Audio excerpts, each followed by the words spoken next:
Hello my dear students, आज हम लोग डिस्कस करने वाले हैं स्टैचियोमेट्री के बारे में। पिछले क्लास में आपको मैं बेसिक बताया था, आज हम थोड़ा सा एडवांस लेवल की पढ़ेंगे। स्टैचियोमेट्री के बारे में अच्छे से डिटेल में क्या करेंगे, स्टडी करेंगे। चलिए डिस्कशन करते हैं इसके बारे में। तो सबसे पहले आपको मैं बताया हूँ कि स्टैचियोमेट्री जो है दो वर्ड से मिलकर बना है। कौन कौन वर्ड से मिलकर बना है बताइए। एक होता है स्टैचियोन। क्या होता है? स्टैचियोन। स्टैचियोन, ठीक है। दूसरा वर्ड क्या है? मेट्री। दूसरा वर्ड क्या है बताइए? मेट्री। आपको ऑलरेडी बताया हूँ स्टैचियोन का मतलब क्या होता है बताइए। स्टैचियोन का मतलब होता है एलिमेंट या क्या बोलते हैं, कंपाउंड। ठीक है, एलिमेंट या कंपाउंड। तो इसके बारे में आप लिख सकते हो, इसके बारे में आप क्या लिख सकते हो? इसका मतलब होता है एलिमेंट या कंपाउंड। और इसके बारे में क्या होता है मतलब इसका मतलब होता है to measure. To measure, to measure या कह सकते हो मेजरमेंट। तो स्टैचियोमेट्री का जो मतलब हो गया, इसका मतलब है to measure, to measure an element, to measure an element, to measure an element. इसको लिख लीजिए। उसके बाद और थोड़ा सा हम लोग डिस्कशन करते हैं आगे।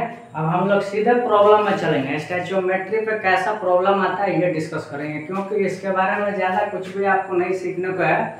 अगर नीट और जेईई पॉइंट ऑफ व्यू से देखा जाए तो बहुत ही इंपॉर्टेंट टॉपिक है। इसको आपको बहुत अच्छे से समझना पड़ेगा, क्योंकि क्वेश्चन हमेशा आते रहते हैं। हर साल एक या दो क्वेश्चन आते रहते हैं इस पर, तो बहुत ही इंपॉर्टेंट है। इसको समझने के लिए हम लोग आगे देखते हैं क्या क्या चीज़ें हैं। चलिए स्टार्ट करते हैं। मेन हम लोग अब समझने वाले हैं बेसिक चीज़ें। ये पहले लिख लीजिए, इसके बाद आगे की चीज़ें देखते हैं, या स्क्रीनशॉट आप ले लो, आगे पढ़ते हैं।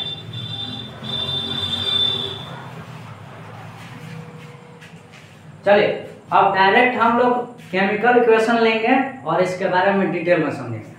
फॉर एग्जांपल एक हम केमिकल इक्वेशन लेते हैं CaCO3 plus CaCO3 plus HCl plus HCl। जब रिएक्शन करता है तो क्या बनाता है? चलिए आप लोग कमेंट में बताइएगा, मैं आगे की बात बता रहा हूँ। ठीक है, नेक्स्ट हम लोग चलते हैं। जब ये रिएक्शन करेगा तो CaCl2 हो जाता है। क्या हो जाता है? CaCl2 plus water plus carbon dioxide, plus water H2O plus carbon dioxide. आपको फिर बताना चाहता हूँ कि CaCO3 प्लस HCl अगर रिएक्ट करेगा तो क्या बनाएगा product? CaCl2 plus H2O plus CO2। इसके लिए ये कैसे बनाता है, इसके लिए मैं एक सेपरेट वीडियो बना दूंगा। लेकिन फिलहाल आपको ये समझना है कि जब CaCO3 प्लस HCl से रिएक्ट करता है तो CaCl2 plus water plus carbon dioxide बनता है। ठीक है, चलिए इधर तक नहीं आ रहा होगा, थोड़ा सा मिटा के मैं दोबारा लिख देता हूँ ताकि आपको कंफ्यूजन ना हो। CaCO3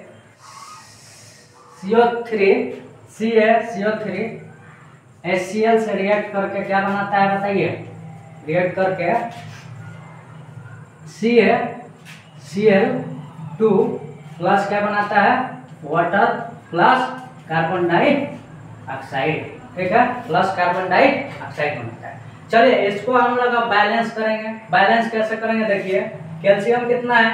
एक है। यहाँ पे कैल्शियम कितना है? एक है। ये तो बैलेंस है, लेकिन हमें बैलेंस किस किस को करना है? हाइड्रोजन यहाँ पे एक है और यहाँ पे कितना हाइड्रोजन? दो है। बैलेंस नहीं है। कैसे बैलेंस करिएगा बताइए। यहाँ पे क्लोरीन एक है, यहाँ पे क्लोरीन कितना है? दो है। बैलेंस करने के लिए भी मैं आपको टेक्निक बताऊंगा। सबसे पहले देखिए, यहाँ पे क्लोरीन दो है तो यहाँ पे कितना है? एक है। तो क्या कर दीजिए, यहाँ पे 2 लगा दीजिए। अब क्लोरीन कितना हो गया? इधर 2 और इधर भी 2। हाइड्रोजन देखिए कितना है? यहाँ पे 2 हाइड्रोजन, यहाँ पे कितना है? 2 हाइड्रोजन। चलिए बात की जाए ऑक्सीजन की, तो ऑक्सीजन यहाँ पे एक एटम यहाँ पे है और 2 एटम यहाँ पे। कितना हो गया? टोटल 3 हो गया। CO2 में 2 और वाटर में 1, टोटल ऑक्सीजन कितने हो गए? 3। इधर ऑक्सीजन कितने हैं? CaCO3 में ऑक्सीजन 3 है, मतलब ऑक्सीजन बैलेंस है, कैल्शियम में बैलेंस है, हाइड्रोजन में बैलेंस हो गया और क्लोरीन भी बैलेंस हो गया। चलिए अब बात की जाए स्टैच्योमेट्री हम लोग पढ़ किस लिए रहे हैं, तो देखिए यहाँ पे बात किया जाए, अगर कुछ नहीं है मतलब यहाँ पे क्या है, यहाँ पे अगर कुछ नहीं दिया है मतलब क्या 1 है, यहाँ पे ये कितना हो गया 2 है, यहाँ भी कुछ नहीं है मतलब क्या है 1 है, यहाँ भी क्या है 1 है। देखिए स्टैच्योमेट्रिक कोफिशिएंट बोलते हैं, अगर बात की जाए इसकी तो ये 1 2 1 1 और यहाँ भी कुछ नहीं है मतलब क्या है 1 है, ठीक है। तो ये जो भी है यहाँ पे 1 हो गया स्टैच्योमेट्रिक कोफिशिएंट, यहाँ भी कितना हो गया 1 हो गया, और यहाँ भी कितना हो गया 1 हो गया, और ये कितना हो गया 2 हो गया, यहाँ भी ये कितना हो गया 1 हो गया।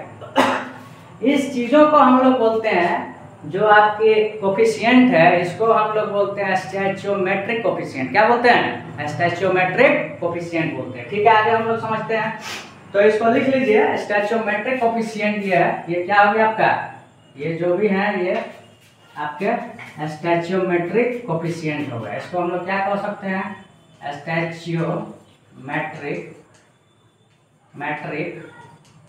कोफिशिएंट, स्टैच्योमेट्रिक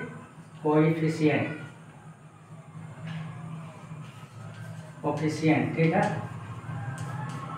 कोफिशिएंट हो गया आपका स्टैच्योमेट्रिक कोफिशिएंट हो गया, क्लियर। लेकिन ये कब होगा, आपको एक और चीज मैं बताना चाहता हूँ, बहुत ध्यान से सुनिए, एक और चीज बताना चाहता हूँ। ये स्टैच्योमेट्रिक 1 2 1 1 1 कब होगा, जब आप केमिकल को क्या करिएगा, केमिकल इक्वेशन को बैलेंस करिएगा तभी होगा, ठीक है। तभी हम कह सकते हैं कि CaCO3 का स्टैच्योमेट्रिक कोफिशिएंट कितना हो जाएगा 1, HCl का कितना हो जाएगा 2, CaCl2 का कितना हो जाएगा 1। वाटर की बात की जाए तो इसकी कोफिशिएंट कितनी हो जाएगी 1, CO2 की कितनी हो जाएगी 1, क्लियर।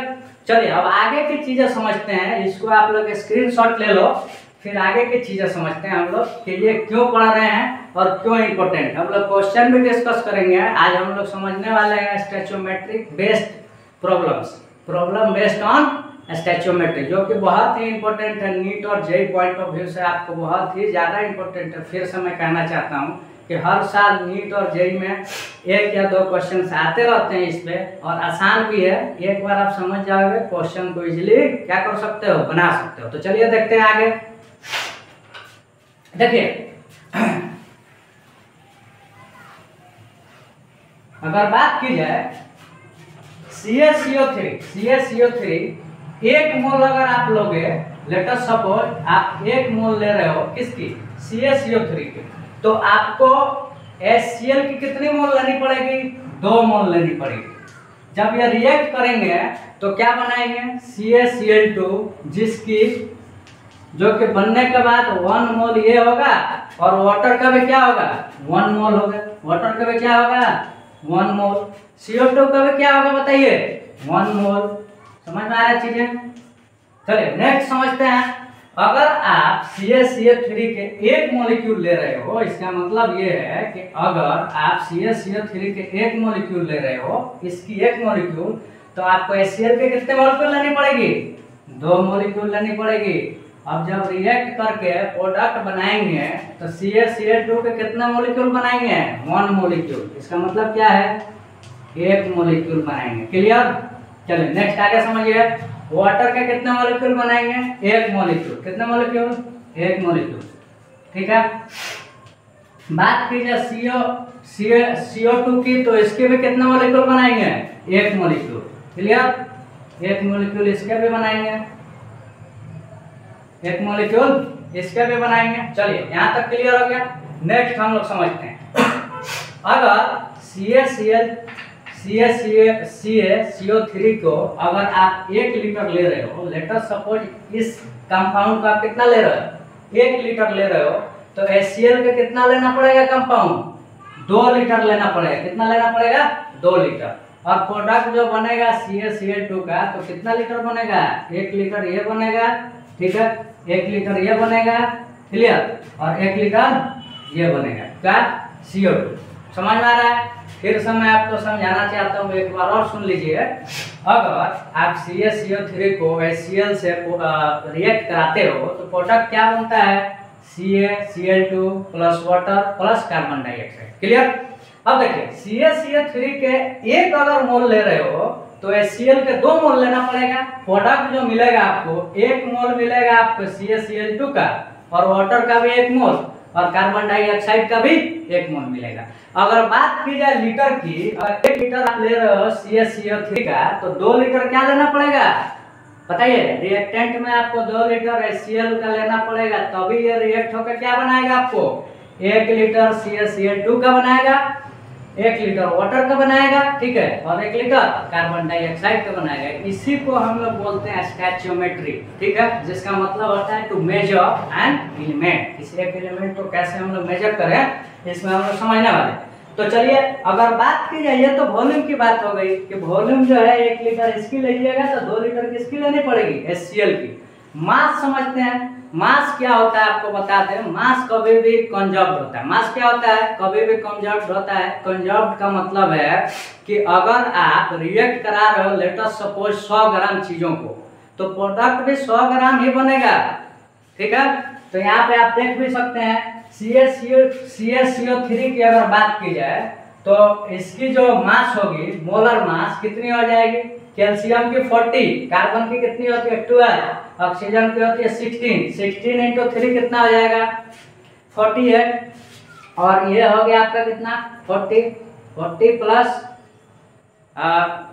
12 52 प्लस 48 टोटल हो गया 100। तो कहने का मतलब है कि CaCO3 का 100 ग्राम हो गया। और बात किया जाए HCl का, तो HCl कितने हो जाएंगे बताइए। हाइड्रोजन का एटॉमिक मास होता है 1 और कैल्शियम का एटॉमिक मास होता है 35.5, तो दोनों को जब ऐड करोगे तो कितना हो जाएगा 36.5 ग्राम। कितना हो जाएगा बताइए 36.5 ग्राम। ये आपका कितना हो गया 36.5 ग्राम। ये जब दोनों को ऐड करोगे तो कितना आ जाएगा बताइए 136.5 ग्राम। अब ये आपकी ड्यूटी है कि ये जब तीनों है CaCl2 plus H2O plus CO2, इसकी मास आपको निकालनी है। तो मैं आपको पहले से ही बता देना चाहता हूँ कि इसकी मास जो होगी 136.5 ग्राम ही होगी। अगर मेरे पे आपको भरोसा नहीं है तो आप क्या करना है, आपको इसको घर पे सॉल्व करना है खुद से। CaCl2 plus H2O plus CO2 तीनों का आपको क्या निकालना है, मोलर मास निकाल के ऐड कर देना है, जो कि कितना आएगा 136.5 ग्राम ही आएगा। क्लियर। तो फिर से मैं बताना चाहता हूँ कि मास जो होता है हमेशा कंजर्व्ड होता है, ठीक है। जैसे कि वॉल्यूम यहाँ क्या है, कंजर्व्ड नहीं है। जरूरी नहीं है कि आप कोई प्रोडक्ट ले रहे हो, कोई आप कंपाउंड को रिएक्ट करा रहे हो, 2 कंपाउंड को रिएक्ट करा रहे हो, प्रोडक्ट बन रहा है, तो जरूरी नहीं है कि जितना रिएक्ट कराए उतना ही प्रोडक्ट बनेगा, उतने ही वॉल्यूम बनेंगे, ठीक है। ज्यादा भी हो सकता है, कम भी हो सकता है, लेकिन मास जो है कंजर्व्ड रहते हैं हमेशा। क्लियर। जैसे मोल भी देख सकते हो, मोल क्या है इसमें तो ठीक है 1 और 2 3 मोल हो गया, इधर भी 3 मोल हो गया, लेकिन कुछ ऐसे आपको एग्जांपल्स देंगे कि जो बराबर नहीं रहेगा, ज्यादा कम हो सकता है। इसकी भी बात हम लोग करेंगे आगे आने वाले समय में, ठीक है। तो अभी हम लोग डिस्कशन करते हैं और दूसरी चीजें। चलिए नेक्स्ट हम लोग क्या करेंगे, थोड़ा सा क्वेश्चन की तरफ चलेंगे, ठीक है। बेसिक हो गया, आप लोग स्क्रीनशॉट ले सकते हो।